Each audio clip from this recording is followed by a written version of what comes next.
Maya. Perkenalkan, saya Rosmeriani, calon guru penggerak Angkatan 9 Kabupaten Gorontalo. Hari ini saya akan melakukan pemenuhan tugas modul 2.3. Sebelumnya saya mengucapkan terima kasih kepada Bapak Fasilitator Muhammad Amin dan Ibu pengajar praktik saya, Ibu Desmiati. Halo Ibu Maya, selamat siang. Selamat siang Ibu Mary. Mohon maaf ini lagi sibuk Ibu Maya?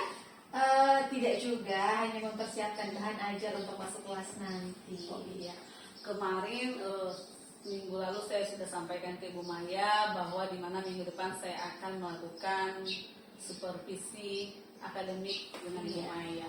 Oh ya Bu Maya, di mana ini coaching ini, supervisi akademik ini mempunyai tujuan, di mana tujuannya itu supervisi ini dilakukan untuk membantu guru mengembangkan kemampuan profesional akademik dalam memahami kehidupan pembelajaran dalam kelas, di mana pembelajaran itu yang berpusat pada murid. Kita membuat murid lebih bahagia untuk ikut pembelajaran yang ada dalam kelas. Nah, yang kedua, di mana supervisi akademik ini dilakukan untuk memonitor kegiatan proses belajar mengajar yang ada di sekolah. Nah, di sini juga supervisi akademik itu dilakukan untuk mendorong guru menerapkan kemampuan dalam melaksanakan tugas-tugas mengajar yang ada di dalam kelas. Tentunya saya rasa Bu Maya juga lebih paham ya, lebih mengerti ya.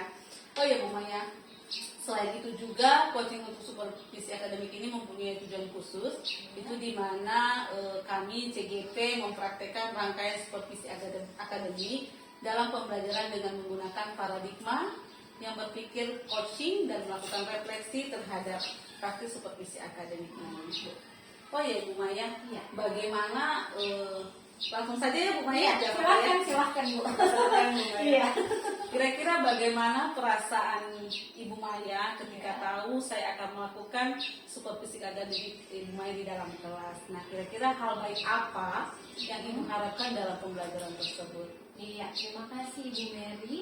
Jadi saya senang sekali ya saat mendengar Ibu Rosmeriani meminta saya untuk disupervisi, karena dari supervisi itu saya bisa mendapatkan hal-hal positif. Salah satunya adalah mendapatkan umpan balik tentang bagaimana saya melaksanakan proses belajar mengajar di kelas. Kemudian hal baiknya juga saya bisa mendapatkan saran dan masukan dari rekan guru yang lain kan, karena mereka mengamati saya saat mengajar, jadi mereka bisa melihat di mana hal-hal kurang yang perlu saya perbaiki ke depannya. Seperti itu. Betul sekali Bu Maya. Oh ya, kalau saya boleh tahu Ibu Maya, kelas berapa ya nanti yang Ibu Maya, saya akan supervisi Ibu Maya, dan kira-kira materi apa yang akan Ibu Maya bawakan dalam kelas tersebut? Di supervisi nanti saya akan mengajar di kelas 7 Bu. Kemudian materi yang akan saya bawakan itu topiknya tentang kesebangunan, lebih spesifik ke materi sudut. Oh, bagus sekali itu materinya Bu Maya. Kira-kira dengan materi sudut ini Bu Maya, kira-kira tujuan pembelajarannya apa ya Bu Maya yang sudah Ibu Maya persiapkan? Oke, untuk tujuan pembelajarannya itu adalah siswa bisa menjelaskan pengertian sudut dalam matematika, kemudian bisa membedakan jenis-jenis sudut Bu. Sudut ya, Iya. macam-macam dari sudut tersebut ya Bu Maya ya. Kalau untuk kompetensi yang dikembangkan buat siswa, apakah ada juga kompetensi yang akan dikembangkan buat rekan sejawat Bu Maya? Kalau untuk kompetensi sendiri dari materi sudut ini, siswa tentunya bisa membedakan jenis-jenis sudut yang terdiri dari 3 jenis. Kemudian mereka bisa tahu besaran-besaran sudut, dan untuk kompetensi untuk rekan sejawat sendiri, saya mengharapkan rekan sejawat bisa mengambil pelajaran dan hal positif dari pembelajaran berdiferensiasi yang saya terapkan di dalam kelas saya. Bagus sekali Bu Maya. Terus kira-kira Bu Maya, untuk mencapai target dari tujuan pembelajaran yang sudah Bu Maya lakukan tadi, yang disiapkan, kira-kira apakah ada tantangan atau yang Ibu Maya hadapi untuk melakukan pembelajaran dalam kelas ini? Iya, kalau tantangan sendiri tentunya dalam pembelajaran kelas ada Bu ya, karena kan saya menghadapi siswa yang beraneka ragam, kebutuhan belajarnya beraneka ragam, kemudian cara belajar, cara menerima materinya juga beraneka ragam. Itu menjadi tantangan tersendiri untuk saya supaya mereka bisa mengerti materi sudut ini nantinya di kelas. Luar biasa dipersiapkan Bu Maya. Terus strategi yang Bu Maya siapkan itu untuk membuat pembelajaran ini yang sangat menyenangkan dan yang sangat disenangi siswa supaya tidak bosan dengan pembelajaran? Apakah ada Ibu Maya mempunyai strategi pembelajaran? Ada Bu, saya menyiapkan karena anak-anak di kelas itu, kalau di kelas 7 nanti tempat supervisi itu mereka anak-anak yang gaya belajarnya condong ke visual dan auditori, makanya saya menyiapkan bahan tayang, jadi mereka bisa nonton video bagaimana yang ada hubungannya dengan sudut, kemudian mereka akan saya siapkan lembar kerja juga, jadi mereka bisa mengerjakan itu dari hasil tontonan mereka tadi. Wah, luar biasa sekali Bu Maya ya. Saya rasa nanti pasti asik ini saat melakukan pembelajaran Bu Maya. Oh iya Bu Maya, nanti setelah melakukan observasi di kegiatan di kelas, nanti saya minta waktu kembali kepada Bu Maya. Kita akan berbincang kembali, kita akan bicara tentang pasca observasi ya Bu Maya. Kayak ini nanti Bu, masih boleh ya Bu Maya? Boleh sekali Bu, saya menantikan. Oke.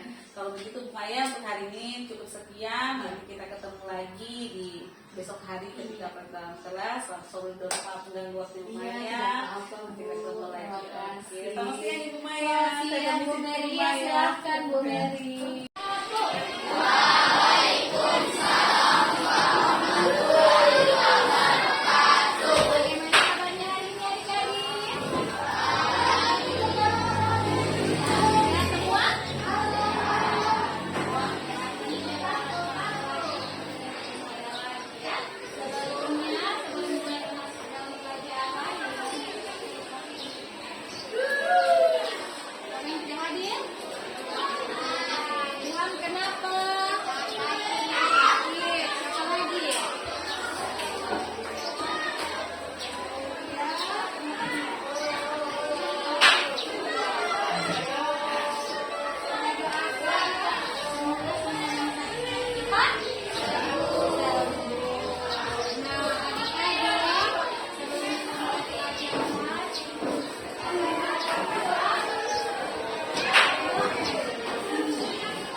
sudut itu ada 3 jenis. Kalian masih ingat ini bentuk apa? Segitiga apa dulu ini? Segitiga siku-siku. Kenapa dia disebut segitiga siku-siku? Karena besar sudutnya berapa? 90 derajat. Besar sudutnya ini yang dinamakan sudut siku-siku. Sudut siku. Besarnya berapa? 90 derajat. Ya, itu jenis sudut yang pertama. Besarnya 90 derajat. Bentuknya seperti huruf L. Itu sudut siku-siku. Mau dibolak-balik dia tetap sudut siku-siku namanya ya. Mau L-nya kamu balik, itu tetap sudut siku-siku. Yang kedua, ada yang dinamakan dengan sudut lancip. Ya. Sudut lancip itu besarnya kurang dari 90 derajat. 90 derajat. Kira-kira contohnya berapa derajat besar sudut lancip? 60. Betul sekali, betul? Betul. Berapa lagi contoh dari sudut lancip? 30 derajat. Itu contoh dari besaran sudut lancip. Nah, kalau dia sudut lancip, dia akan berkincir. Kalau sudut siku-siku kan seperti ini. Nah, kalau sudut lancip dia akan berkincir ke dalam. Ya, dia akan lebih kurang ke dalam. Jadi bentuknya akan seperti ini. Sudah paham sampai situ? Yang berikutnya, yang ketiga adalah sudut tumpul. Ya, sudut tumpul kalau yang tadi lancip dia kurang dari, berarti kalau tumpul lebih dari 90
dan sudut tumpul. Sudut siku-siku 90 derajat. Sudut lancip kurang dari 90 derajat. Sudut tumpul lebih dari 90 derajat. Oke, tepuk tangan dulu. Untuk titik jenis sudut itu kita punya 3 jenis sudut. Sudut siku-siku yang besarnya 90 derajat, kemudian yang kedua sudut tumpul yang besarnya lebih dari 90 derajat, dan yang terakhir adalah sudut lancip yang besarnya kurang dari atau lebih kecil dari 90 derajat. Sudah paham semuanya? Paham. Bagaimana perasaannya belajar matematika hari ini? Senang? Kalau senang, teriak hore! Semangat hore! Hore! Tepuk tangan dulu untuk kakak. Baik, adik-adik, terima kasih karena telah mengikuti pembelajaran hari ini ya. Senang semua toh? Terima kasih sudah mengikuti pembelajaran dengan Ibu Maya. Insya Allah minggu depan kita akan melanjutkan ke materi sudut-sudut istimewa. Ibu mohon di rumah bisa dicari-cari di Google atau dicari di buku tentang sudut-sudut istimewa, karena itu akan kita pelajari di pertemuan berikutnya. Terima kasih atas perhatiannya. Ibu Maya pamit keluar, sudah selesai jamnya. Wabillahi taufiq wal hidayah. Wassalamualaikum warahmatullahi wabarakatuh.